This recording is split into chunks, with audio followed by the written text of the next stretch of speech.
One of the most popular cruise ports in Greece is Piraeus, or Athens. We thought it might be helpful for us to share our experience in this great ancient city. While there is some shopping around the cruise port, it's mainly modern stores.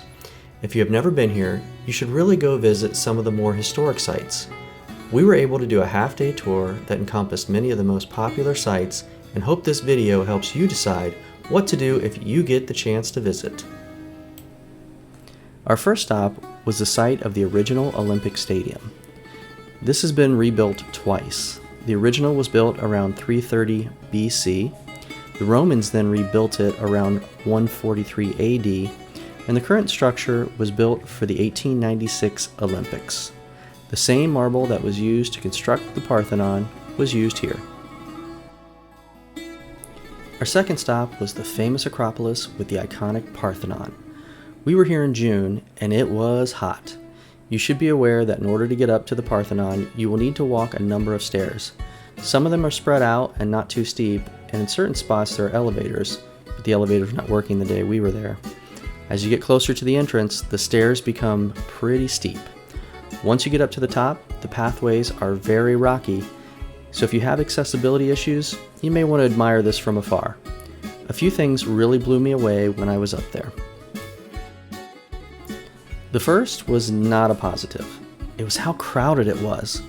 Trying to get in seemed a little hazardous at times, especially going up the steep steps at the entrance.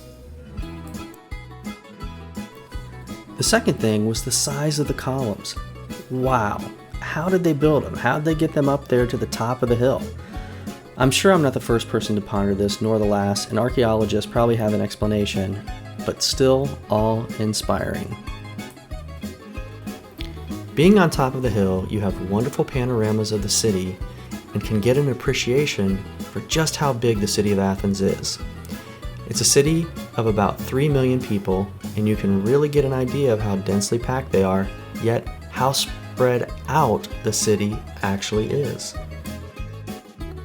If you are here longer or decide to simply take a taxi to this area and explore on your own, you should walk around the surrounding hills. While these next sites were not on our tour, we explored them in our pre-night stay. Some of the highlights you will want to look for include the Theater of Dionysus. It's the first theater in the world and the birthplace of drama. There is a rock outcropping not far from the ticket booth for the Parthenon, where it is rumored St. Paul preached to the Athenians. I stopped here on a morning run and had it to myself. I could definitely feel a spiritual connection.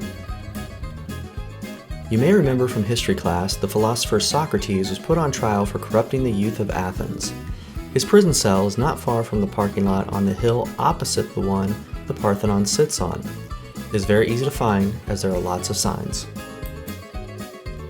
The Pnyx is where the ancient Athenians first started meeting and is noted as being the site where Western democracy was created.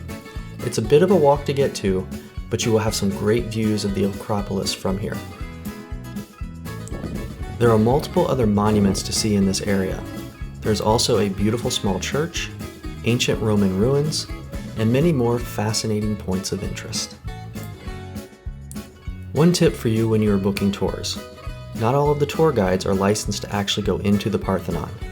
If you want a tour guide to accompany you to point out different features like the Temple of Nike or explain where the huge statue of Athena was, pay close attention to the details on the tour you select, or, better yet, work with a travel professional and let us take care of the details. Our third stop was the Acropolis Museum. This is where they are safekeeping many of the statues and artifacts from Greek antiquity. There are models of what the Parthenon looked like fully intact, an active archaeological dig under the museum, and more. The bonus is, it's air conditioned.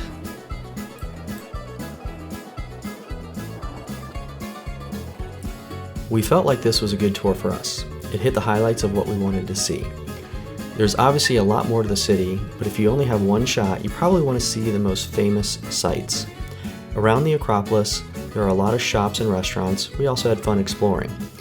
We have some specific tips around this in our video about the Acropolis Select Hotel in case you're there for a pre or post stay after a cruise. You can also check out our companion 360 tour video of this excursion for more information, or reach out to one of our qualified team members. Links can be found in the description below. Thanks for checking out this episode of 5 Minute Review.